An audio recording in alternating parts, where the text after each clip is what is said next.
Olá, irmãos, saudações em Cristo Jesus. Vamos dar aqui sequência ao nosso estudo do batismo com o Espírito Santo. Falaremos na aula de hoje sobre a diferença da atuação do Espírito Santo no Antigo Testamento e no Novo Testamento. Mas, antes disso, vamos dar uma pequena recordada no que nós falamos na aula passada? Pois bem, nós recordamos que o Espírito Santo agia nos crentes desde o Antigo Testamento. Nós não devemos afirmar ou pensar como os nossos irmãos pentecostais pensam, que o Espírito Santo só agia nos reis, nos profetas e nos sacerdotes no Antigo Testamento. Não, nós não entendemos isso. Por exemplo, o livro de Ageu, capítulo 2, versículo 5 diz: "O meu Espírito habita no meio de vós, não temais." Percebam, o Espírito Santo aqui habitando desde o Antigo Testamento no povo de Deus. Na verdade, quem é que pode regenerar o homem, amados? Somente o Espírito Santo, não é mesmo? A regeneração, tanto no Antigo Testamento como no Novo Testamento, só se dá através do Espírito Santo. Os crentes, os nossos irmãos do Antigo Testamento, foram salvos pela fé através da ação do Espírito Santo. Da mesma maneira que nós hoje, da mesma maneira que os crentes do Novo Testamento. Os discípulos de Jesus, por exemplo, eles haviam, isso antes de Pentecostes, eles haviam nascido do Espírito Santo. Eles eram crentes, não eram? É verdade que com o Pentecostes, eles, como nós vamos verificar na aula de hoje, tiveram um grau, uma experiência maior com a obra do Espírito Santo. O fato, queridos irmãos, é que nós não podemos considerar a regeneração como um ato de Deus somente a partir de Pentecostes. E nós terminamos a aula passada afirmando que antes de Pentecostes, os discípulos desfrutavam de um grau menos abundante da obra do Espírito. E também terminamos afirmando também que a abundância do Espírito viria somente após a glorificação de Cristo à destra do Pai. Pois bem, vejamos na aula de hoje, então, a diferença da atuação do Espírito Santo no Antigo Testamento e no Novo Testamento. Comecemos com 3 perguntinhas para ajudar aqui a oxigenar a nossa cabeça com relação a esse tema. Primeira, por que teve que acontecer o Pentecostes? Segunda questão, qual é a diferença depois do Pentecostes? E a terceira pergunta, por que Jesus deu tanto valor à promessa do Espírito Santo? Vamos, no transcorrer do nosso estudo, vamos tentar pontuar argumentos que possam nos dar essas respostas. Em primeiro lugar, é importante observar que o Pentecostes estabeleceu uma nova ordem com relação ao povo de Deus. É o que nós chamamos de uma dispensação universal.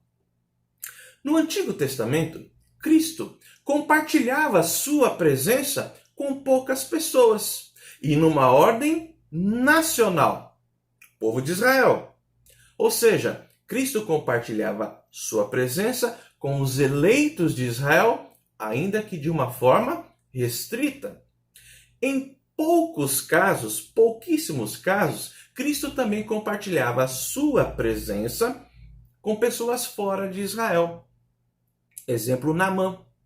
Outro exemplo, Raabe. O fato é que, com o derramamento do Espírito no dia de Pentecostes, a ação do Espírito tomou uma ordem internacional, uma ordem universal. Cristo estabeleceu a nova aliança, feita no seu sangue, para alcançar o seu povo de todas as nações. Logo, com o derramamento do Espírito, o Evangelho passou a alcançar pessoas de todas as nações. Então, importante frisar isso. O Pentecostes estabeleceu uma ordem universal, uma dispensação internacional. A segunda verdade que nós temos que frisar aqui na nossa mente é que o Pentecostes estabeleceu uma diferença de grau na obra do Espírito Santo. A obra do Espírito Santo no Novo Testamento, ela excede a do Antigo Testamento. E isso sem sombra de dúvidas. Ela excede basicamente em três níveis. Primeiro nível, a perspicuidade. Segundo nível, a intimidade. E o terceiro nível, a profusão. Vamos devagar aqui expor cada um desses três níveis da diferença de grau na obra do Espírito Santo no Novo Testamento. Comecemos pela perspicuidade. Ou seja, essa palavrinha pouco usada, ela significa clareza. Vejamos, com o Espírito Santo, com o derramamento do Espírito, a perspicuidade, ou seja, a clareza que os crentes do Novo Testamento passaram a ter sobre Cristo é incomparavelmente maior do que a clareza e entendimento dos crentes do Antigo Testamento. Na nova dispensação, nessa dispensação universal, o entendimento da obra da salvação é muito maior do que no Antigo Testamento. O entendimento da Trindade é muito maior no Novo Testamento. O entendimento do propósito da lei com a descida do Espírito Santo é muito maior, muito mais claro. O entendimento sobre a aliança de Deus é muito maior e mais claro. O entendimento da redenção do povo de Deus é muito mais claro, é muito maior. O entendimento do reino de Deus com a descida do Espírito Santo é muito maior e mais claro. O que dizer sobre o entendimento da graça de Deus após o Pentecostes? Também muito maior e muito mais claro. O que dizer também sobre o entendimento do próprio derramamento do Espírito no caráter ou em caráter universal? Esse entendimento é dado justamente com a descida do Espírito Santo. O entendimento do povo de Deus, por exemplo, sendo composto por judeus e gentios, é dado a partir do quê? Do Pentecostes. Antes não. O povo não tinha essa percepção, esse entendimento que Deus faria isso. O entendimento, por fim, sobre Cristo, amados, no Novo Testamento, é muito maior do que os crentes do Antigo Testamento. O que dizer sobre o entendimento da encarnação de Cristo, da sua morte, da ressurreição de Jesus e depois do envio do Espírito Santo? Todo esse entendimento mais claro se dá após o derramamento do Espírito Santo. Vamos aqui a alguns exemplos. Vejamos o entendimento dos apóstolos. Comparem os apóstolos antes de Pentecostes e depois. Antes, os apóstolos demoraram para entender a obra messiânica, a encarnação, a morte, a ressurreição, a glorificação, a consumação. Imagine, Cristo ir para a cruz? O que Pedro disse para o Senhor Jesus? Não, isso não é para ti não. Jesus respondeu a Satanás, através de Pedro: arreda-te, Satanás, porque não cogita das coisas de Deus e sim das coisas dos homens. Mas reparem que o entendimento de Pedro sobre a cruz era praticamente nenhum. E depois de Pentecostes? Amados, depois de Pentecostes, os apóstolos passaram a revelar os mistérios de Deus outrora ocultos, escreveram acerca desses mistérios maravilhosos que até então eram ocultos em Deus, e com a descida do Espírito Santo, após o evento Cristo, eles começaram a escrever, a doutrinar, a expor essas verdades à igreja. O que dizer, segundo exemplo aqui, sobre as conversões lá no primeiro sermão, aquele sermão cristocêntrico de Pedro? Vale lembrar que aquelas pessoas que estavam ouvindo ali o sermão de Pedro, há poucos dias estavam gritando: crucifica-o! Crucifica-o! Mas lá pela altura dos versículos 37 e 38 lá de Atos 2, Lucas registra: ouvindo eles estas coisas, compungiu-se-lhes o coração, e perguntou a Pedro e aos demais apóstolos: que faremos, irmãos? Respondeu-lhes Pedro: arrependei-vos e cada um de vós seja batizado em nome de Jesus Cristo para a remissão de pecados e recebereis o dom do Espírito Santo. O que ocorre? Reparem aqui na diferença daqueles homens que há poucos dias gritavam: crucificam. Agora, dentre eles, praticamente 3.000 conversões. A própria dúvida de João Batista é um outro exemplo. Lá registrada em Mateus capítulo 11. João Batista, certa feita, mandou perguntar a Jesus se deveriam esperar outro. Ou seja, será que eu me enganei? Será que esse Jesus de Nazaré de fato é o Messias prometido?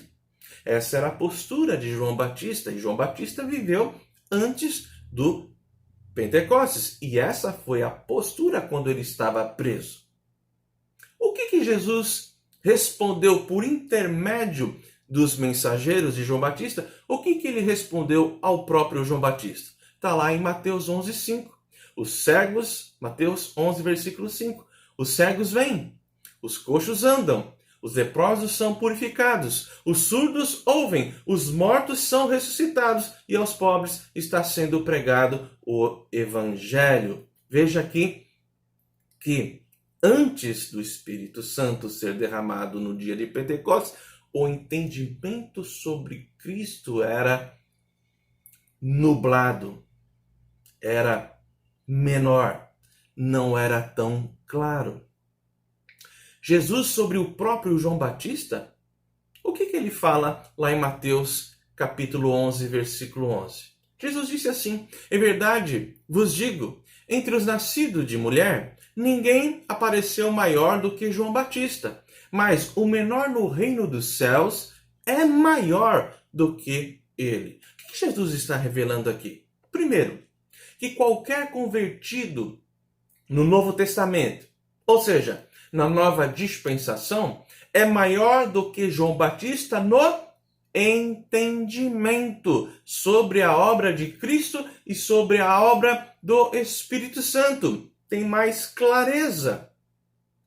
O que Jesus estava dizendo nesse texto? Segundo, que os crentes mais humildes do Novo Testamento são maiores na compreensão do Evangelho do que João Batista.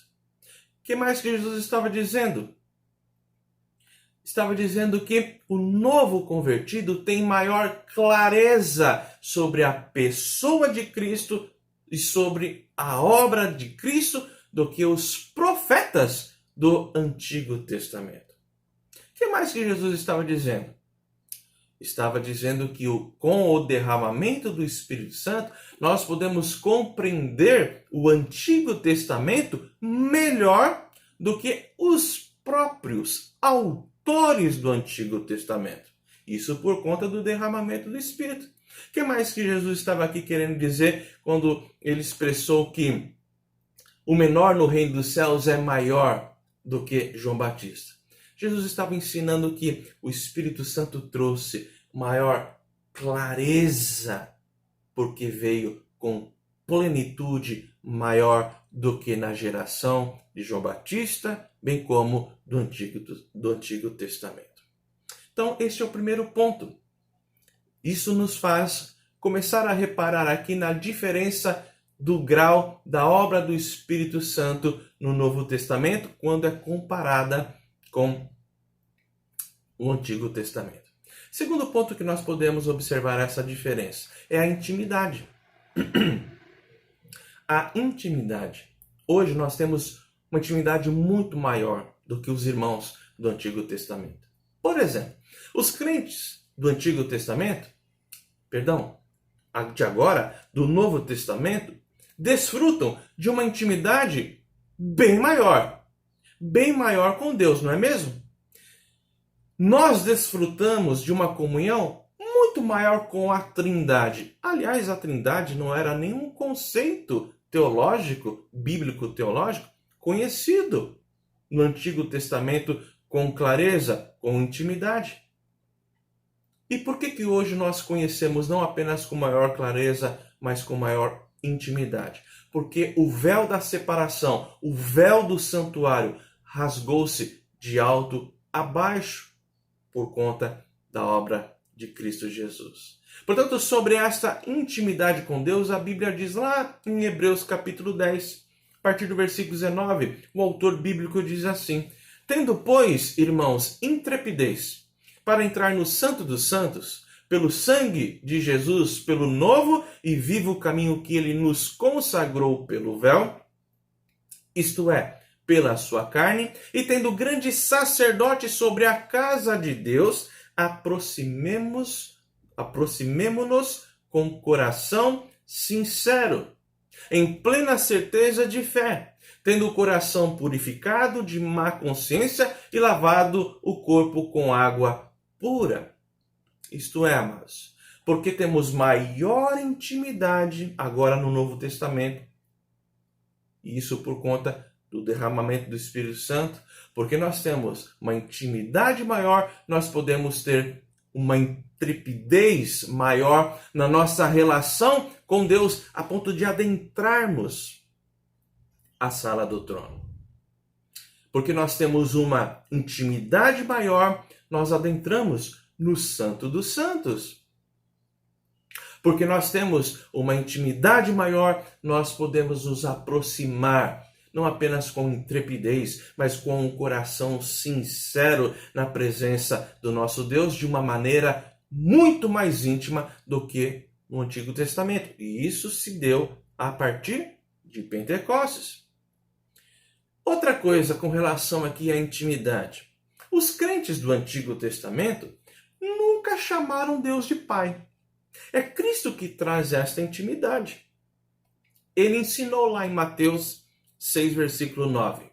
Portanto, vós orareis assim: Pai nosso que estás nos céus, santificado seja o teu nome. Reparem, Pai nosso, isso é um escândalo para o judeu do Antigo Testamento. Que negócio é esse de chamar Yahvé de Pai? Que relação é essa tão íntima? Olha só o que o apóstolo Paulo nos ensina em Romanos capítulo 8. Versículos 15 e 16. Porque não recebeste o espírito de escravidão para viverdes outra vez atemorizados, mas recebestes o espírito de adoção, baseado no qual clamamos Abba, Pai. O próprio Espírito testifica com o nosso espírito que somos filhos de Deus. É o Espírito Santo que nos dá essa liberdade a ponto de chamarmos Deus, Yahvé, de Pai. Você sabe que Abba é uma relação muito próxima, muito íntima de um pai com um filho. E nós podemos, depois do Espírito Santo ter sido derramado, após ganharmos entendimento sobre a cruz, nós temos essa intimidade. Temos maior intimidade por quê? Porque recebemos o espírito de adoção.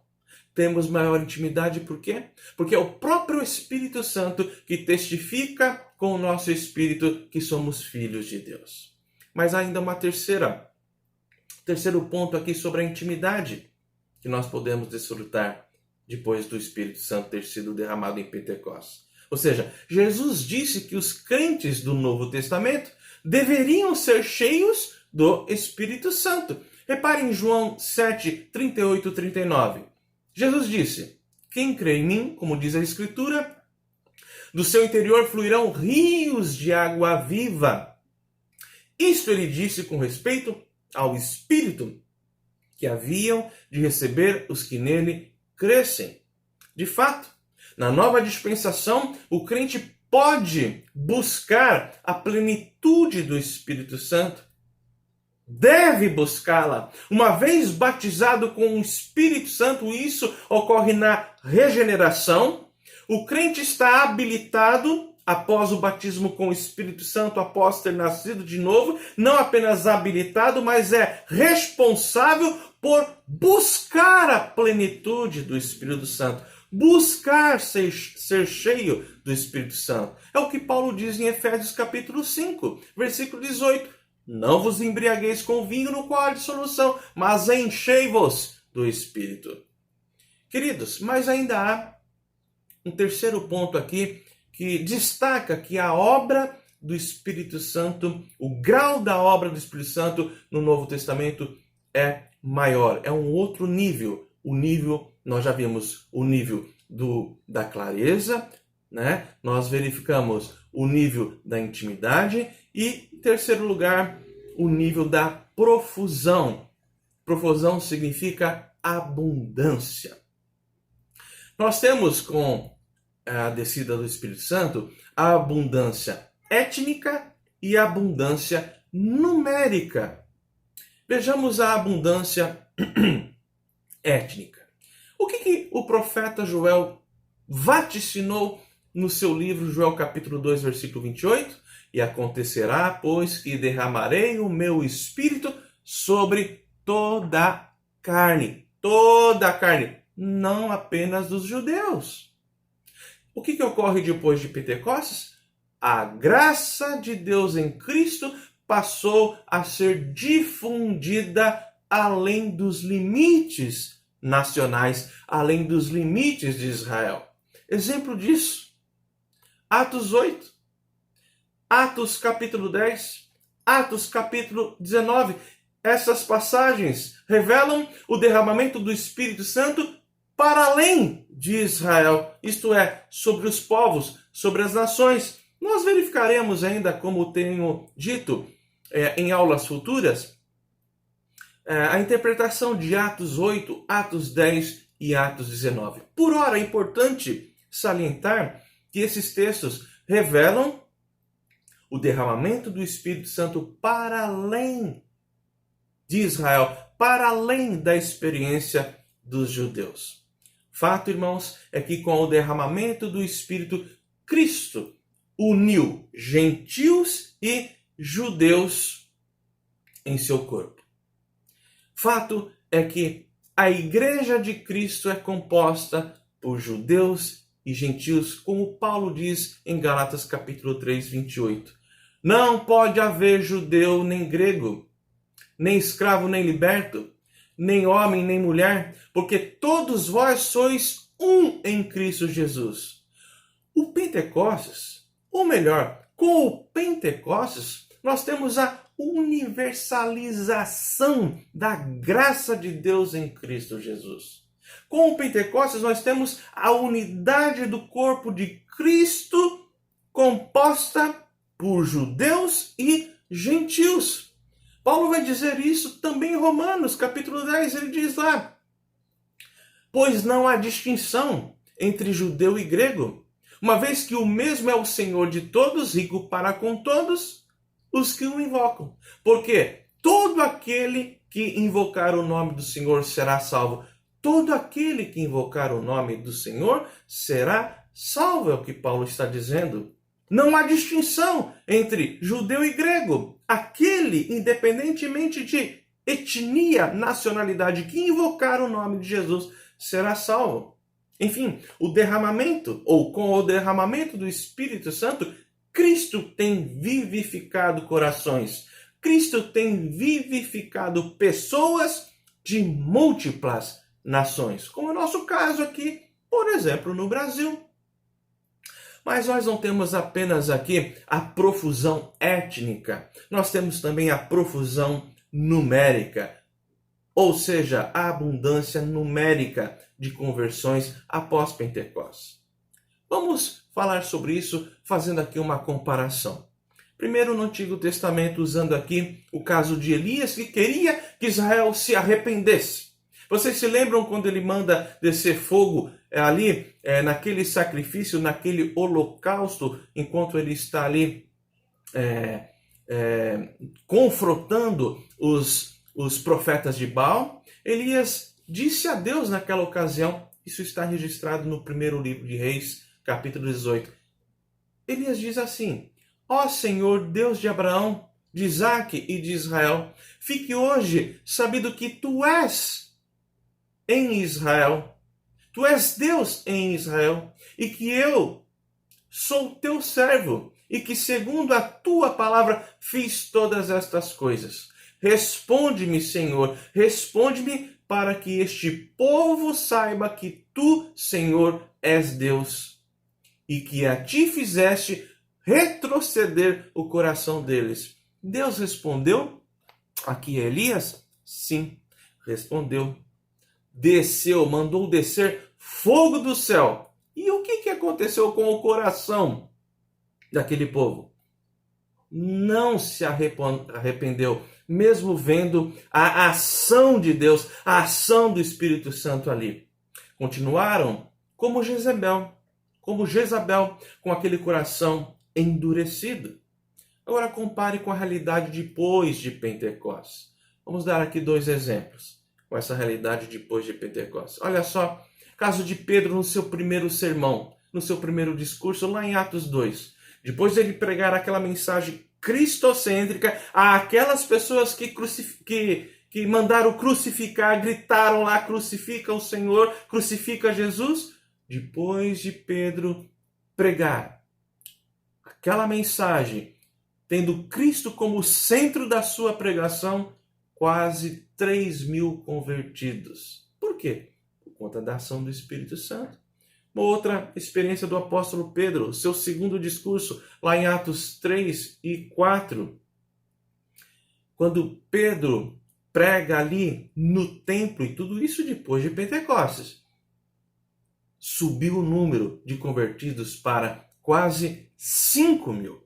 Olha a diferença com relação ao coração do povo no Antigo Testamento, com o coração do povo daqueles que há poucos dias queriam a morte de Jesus. O fato, irmãos, para concluir, é que o Espírito Santo, sim, agia no Antigo Testamento, mas que a obra do Espírito Santo, ou com esta obra, no Novo Testamento, o grau da obra do Espírito Santo é diferente. Em outras palavras, a obra do Espírito Santo no Novo Testamento excede a do Antigo Testamento. E isso nós verificamos que ela excede em 3 níveis. Na perspicuidade, ou seja, na clareza, no maior entendimento. Segundo lugar, ela excede na intimidade, e a obra do Espírito Santo no Novo Testamento excede na profusão, ou seja, na abundância de conversões.